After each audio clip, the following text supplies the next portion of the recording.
बाहेर ना एकदम शांतता आहे. रात्रीचे 2 किंवा 3 वाजले असतील बहुतेक. आणि कधीकधी होतं ना असं, की अशा शांत रात्री, अंधारात, खिडकीबाहेर बघताना अचानक काहीतरी आठवतं. आज असंच झालं. एक गाणं कानावर पडलं, बीटल्सचं, नॉर्वेजियन वूड. आणि ते ऐकताच मला एकदम तोरू वातानबीची आठवण आली. तोच तो हारुकी मुराकामीच्या कादंबरीतला. पण खरं सांगायचं तर तो मला कधीच फक्त एक पात्र म्हणजे एक कॅरेक्टर वाटला नाही.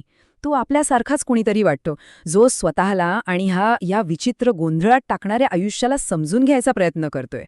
हे वयच असं असतं नाही का, 18-19चं, जेव्हा सगळं जग खूप मोठं आणि कमालीचं गुंतागुंतीचं वाटायला लागतं. तोरूचं आयुष्यही अगदी त्याच वळणावर येऊन थांबलं होतं. विचार करा, त्याचा सगळ्यात जवळचा मित्र किझुकी एके रात्री अगदी अचानक स्वतःच्याच कारमध्ये आयुष्य संपवतो. काहीच नाही, न कोणतं कारण, न कोणती चिठ्ठी. आणि ह्या एका घटनेने तोरूच्या आयुष्यात एक अशी पोकळी निर्माण होते जी कदाचित कधीच भरणार नसते. आणि इथेच मुराकामी ती एक गोष्ट सांगतात जी आपल्याला आतून हलवून टाकते.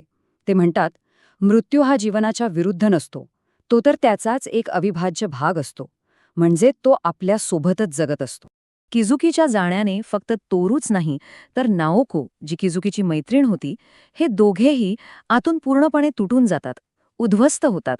आणि याच तुटलेपणाच्या पार्श्वभूमीवर तोरूच्या आयुष्यात प्रेमाची 2 अगदी वेगळी, टोकाची जगं समोरासमोर येतात. पहिलं जग आहे ना, नाओकोचं. नाओको म्हणजे शांत, सुंदर, पण अगदी काचेसारखी नाजूक. ती कायम भूतकाळात अडकलेली आहे, किझुकीच्या आठवणींमध्ये.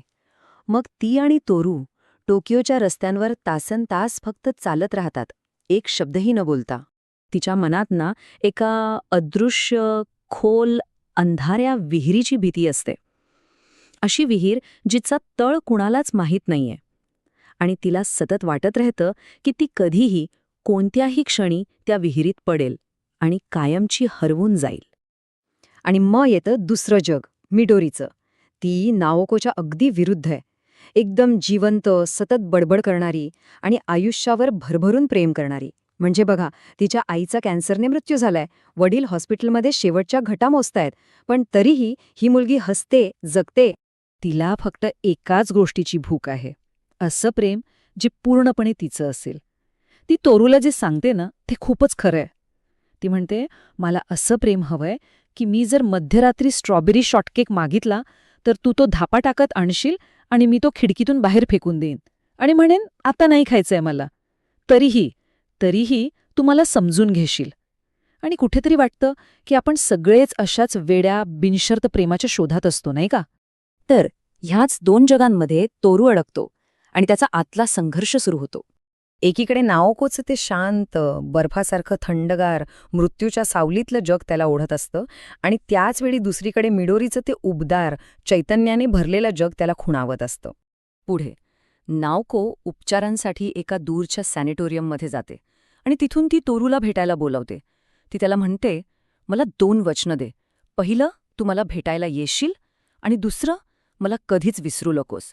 मी तुझ्यासोबत इथे होते हे नेहमी लक्षात ठेव. किती किती वेदना आहे आणि विसरले जाण्याची भीती आहे या एका वाक्यात. तोरू खूप प्रयत्न करतो तिला त्या अंधारातून बाहेर काढायचा. पण हे सगळं वाचताना एक प्रश्न मनात आल्याशिवाय राहत नाही, की आपण कोणावर कितीही प्रेम केलं तरी त्यांच्या आत दडलेल्या त्या अंधारातून आपण त्यांना खरंच बाहेर काढू शकतो का? आणि म्हणूनच मला वाटतं की नॉर्वेजियन वूड ही फक्त एक प्रेमकथा नाहीये, ही त्यापेक्षा खूप मोठी गोष्ट आहे. ही गोष्ट आहे मोठे होताना येणाऱ्या त्या तीव्र एकटेपणाची. जवळची माणसं जेव्हा अचानक सोडून जातात, तेव्हा आज जे काही तुटतं, त्या तुटलेल्या तुकड्यांना परत जोडून पुन्हा उभं राहण्याच्या धडपडीची ही गोष्ट आहे. आणि मग जेव्हा हे सगळं वादळ शांत होतं, तेव्हा मागे काय उरतं? फक्त आठवणी. आठवणींची गंमतच असते, नाही का? सुरुवातीला त्या इतक्या स्पष्ट असतात, अगदी लख्ख, प्रत्येक लहान-सहान गोष्ट आठवत असते. पण मग जसा वेळ जातो तसतसं त्या धूसर होऊ लागतात, पुसट होत जातात. तोरूच्या मनातही हीच भीती आहे. त्याला नाओकोला गमावण्याचं दुःख आहेच, पण त्याहून मोठी भीती ही आहे की एक दिवस नाओकोचा चेहरा, तिचं अस्तित्व, त्याच्या आठवणींमधून हळूहळू पुसट होत जाईल. आयुष्यात आपण सगळेच पुढे जातो, माणसं मागे राहतात. पण तरीही कुठेतरी, कधीतरी रात्रीच्या अशा शांततेत ते सगळे चेहरे, त्या सगळ्या आठवणी परत येतातच. आणि मग वाटतं, की ही रात्र ही फक्त ह्याच आठवणींची आणि ह्याच हरवलेल्या माणसांची आहे.